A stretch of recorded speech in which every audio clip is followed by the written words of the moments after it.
Today we're taking a tour inside NYC's first micro-apartment building at Carmel Place. Could you imagine yourself living here?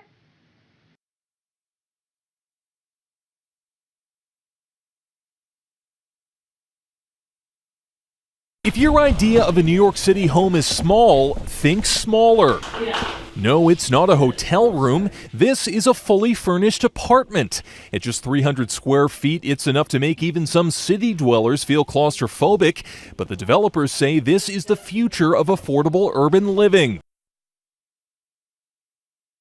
Officials say the micro units are part of a pilot program to build homes for New York's growing number of 1- and 2-person households. It's modular, it's in Manhattan, it's a new housing type, it's going to be very carefully watched. The city is very motivated, and we're very motivated to make it a complete success.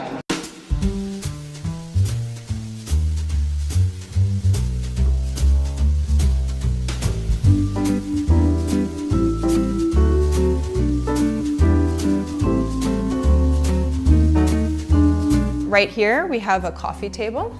This coffee table expands. You can raise it to dining room height. It also expands this way as well, so if you have guests over and want to take it to another level, you could all of a sudden have a dinner party if you needed to.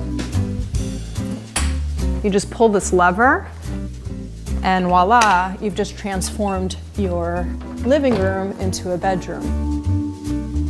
This Goliath table, available by Resource Furniture, seats 12.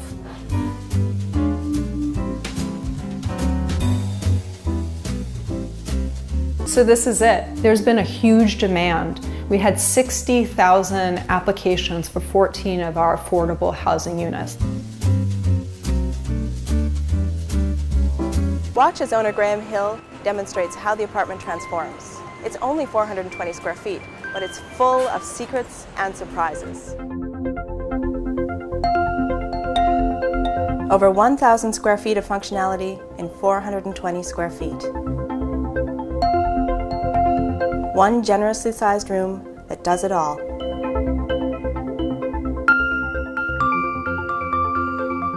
This is my space. It only has 24 square meters. It's actually something you come in and you don't realize what's actually all hidden in the wall. It's full of surprise.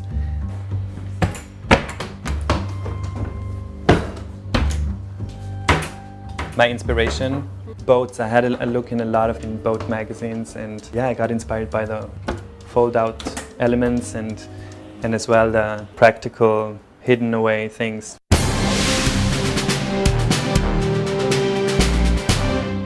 A social movement of extreme downsizing is taking off all over the country, even right here in Colorado. And many are calling it the tiny house movement. Fox 21's Aisha Morales is here with her special report. Aisha. Joe, Lauren, the economy is still working on getting back on its feet, so it makes sense for people to start thinking about downsizing. But as you're about to see, there's a lot of reasons why folks decide to live in a tiny house. It's a great idea just to be able to downsize. Less is more, and so far we've enjoyed it. I think the whole idea is just a great concept. The boys have loved the tiny house. They're really particular about their loft. They're saying they want a window, and now they want more storage in their area. So this is our closet, our tiny closet. All right, looks like they did a great job maximizing the space underneath the shower. You gonna play some ping pong?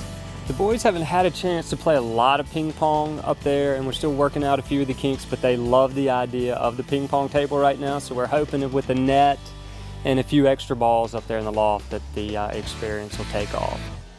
We have definitely been able to enjoy the outdoors more now that we're unplugged, no electronics. We've really been enjoying that aspect of it.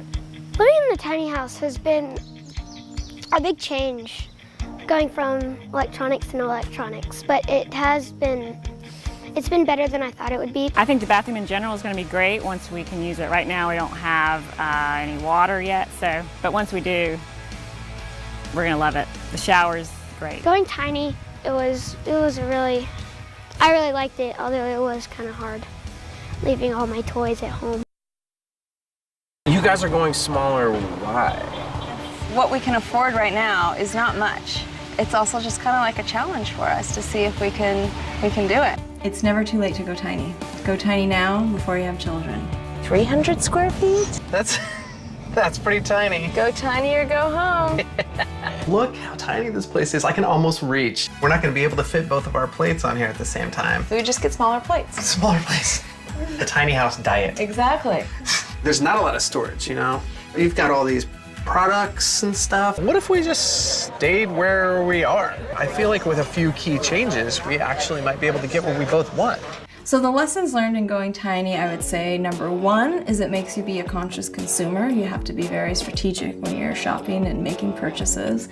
And number two, I think it honestly makes you be a better person, because when you're living with another person in a tiny space, you can't really hide from them. You really have to confront your issues, and you really have to be a really good communicator to work things out. Go tiny and spend more time outside of your house. You know, your house is a place where you eat and you sleep, but take advantage of your city and the resources that are around. What? No way! Are you serious?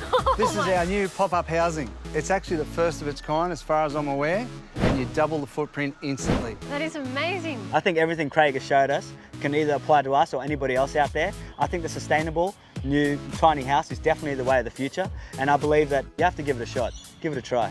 Maggie and Chris never live together 24/7. They're hoping that going tiny will make buying a home in pricey Pasadena possible. Tiny house is definitely like a trend now. Housing prices are just going up, and young families can really only afford smaller homes, and so tiny houses are just a smarter choice. The first house I'm showing you today is the bungalow. Nice, it's a cute name. You got high ceiling. Yeah, ceilings are nice. What's up there? 2 beds. There's a lot of space up here. We can use it for storage. Look, I can put my drinks here. Look, I can watch the basketball game right here. Nice wood desk. There's a full-size bed. The lighting is nice in here. Wow, this is nice. Big shower. There's a ton of space in here. Tiny houses are a more desirable option, and I think it's a trend that will be staying. Huh? I like the Olive. Olive gives us personal space and space for our friends and family when they come over. I guess we'll go with the Olive. It's gonna be the best choice we've ever made. To make this move, we've definitely had to give up a lot. We've donated, sold, and gotten rid of so many things. Life is not about possession, it's about experience. Not traveling just because you need to maintain your stuff. Go tiny and more minimalistic and experience the life. Something called living large, and then there's just living small. And one family in Savage is abandoning their spacious home for something built for a pauper. Fox 9's Jonathan Cho with more on why they are committing to this change and why they made such a big change. I mean, look at that house behind you. Yeah, Kelsey, well, they let go of a lot of things in their lives, including a 2,000 square foot home. And while they've lost a lot of space, they say they've gained so much more. So all our dishes are in a drawer. Kim and Ryan Castle say they're content. Here's our kitchen area. We got our 2 farm sinks here. With 2 young kids and a pet dog, this young family recently settled into what they call their dream home. It's perfectly enough. Take a look at all the amenities. Here's our wood stove. Keeps us really warm. A wine barrel bathtub, compost toilet, and a pull-out dining table. You guys want to crawl over to your side? And there's even an upstairs bedroom where the family sleeps. The Castles say they have everything they'll ever need. We gave away all our furniture, our beds, tables, chairs. This home in Savage is only 207 square feet, and it may be the smallest one in Minnesota. This space brings you together. With looming student loan debts and a hefty mortgage, these 30-somethings decided now would be a good time to take control of their finances. We just wanted to step away from what was happening to our lives and really take control over what we wanted to happen in our lives. So in October, they decided to drop $30,000 to build their new home on this RV lot in Savage. This is where the Castles used to live, a 2,000 square foot home in Shakopee that's now for sale. And their neighbors are still surprised by their decision. I went ice fishing in a house bigger than that, and 3 days is enough. Aside from food, the Castle's main expense is for the internet and utilities, which is only $50 a month. And now, with all the money they've saved, Kim says she can comfortably homeschool their kids and live off Ryan's teacher salary and give even more to their church. So it's been a process, figuring out how to pare down and live with only what you need. Otherwise, the Castles have no complaints or regrets. Makes our life just way easier. Just a new appreciation for the little things in life. The Castles say this is not a lifestyle for everyone, and it took them a couple years of planning to take this step of faith. But they're willing to help anyone else interested in exploring the possibility of owning a tiny house. Kelsey, back to you. It's very cute, but what about cabin fever on these cold days? Do they feel cramped? No, they feel fine. They say this is a great way to bring them together and stay warm and hustle and bustle up together. Wow, pretty cool stuff. Did you do it? I don't know. It's a lot of stuff you have to get rid of. Yeah, like children. Yeah, well, yeah, I don't think you'd be in there with kids, I think that's it's for sure. something for single guys. You could have one for each child. Exactly.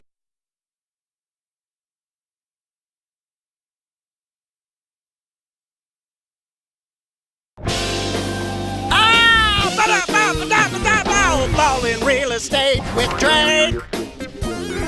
Ballin' real estate with Drake. You should see this house he just bought. No, it's crazy. No, it's ballin'! 7 bedrooms, 9 baths, 7,500 square feet of suite. But the coolest thing I think is the pool. Does this pool make you wet? Rick Ross, he got a lot of money. So he just bought Evander Holyfield's old mansion. 109 rooms. It's the biggest house in the state of Georgia. This house has the largest pool in the United States. It's over 350,000 gallons of water. How many meters or yards is that? Well, you think I'm good with that? I found them. Hi, I'm Jennifer Lopez, and this is my closet.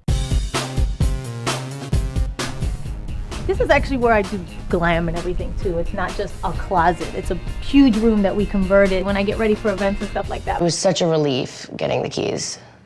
I'm just was so grateful to finally be in and have a place that I could come home to. Oh my God, this is so weird. You finally made it.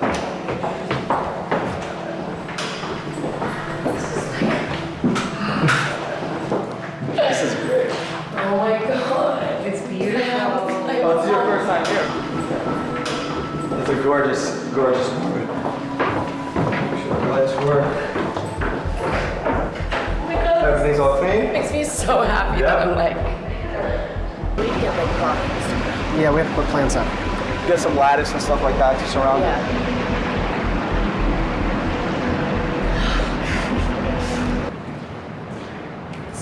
Weird. Oh, it's so bright and This is so gorgeous. Finally. Let me show you. Oh my God, it's brilliant. Look at all this nice space now. This is fit for you. For a queen. This is my favorite. No, I love it. I love seeing it when I walk in. It adds a little whimsical vibe. Yeah. And our dogs are in love. And that's one of I think the best things about this apartment is this beautiful, unique kitchen. Obviously, we love an open space. I'm a big TV fan. I want to be able to cook, drink wine, and watch TV at the same time, so we made sure it was nice and open. I think I'm kind of notorious for cooking really low and slow meals. I love things that take 4 or 5 hours. We had to have 2 ovens. But that all had to do with the holidays. For Thanksgiving, we Yeah. had over 20 people, and I made 18 side dishes. So Yeah, so we needed multiple I ovens. needed a lot of. And it's actually illegal, I think, for us to have this much power usage with these 2 ovens. We live on the edge. We live on that edge. We're crazy. Crazy. But I think we're violating some kind of code. Want to know what Rihanna's hot for? Besides ganja? Yeah! This'll get her lady junk swinging. Woo! Air it out. Feels good. Oh yeah! It's Rihanna's new frickin' badass house. From one diva to another, Cher has handed over the keys to her $45 million Malibu estate to none other than Beyoncé. The 13,126 square foot Renaissance-style home is naturally fit for a queen and king. Beyoncé and Jay-Z can now add the compound's 7 bedrooms, 9 baths, a gym, theater, and tennis court and pool to their sprawling kingdom. It even includes an adjacent guest house, which we will assume is going to be Blue Ivy's playroom. So much glamour, mystery, wonder, and moving, Kim Kardashian and Kanye West are finally ready to settle down in a massive home, and it's way bigger than $6 million mansion they are just building.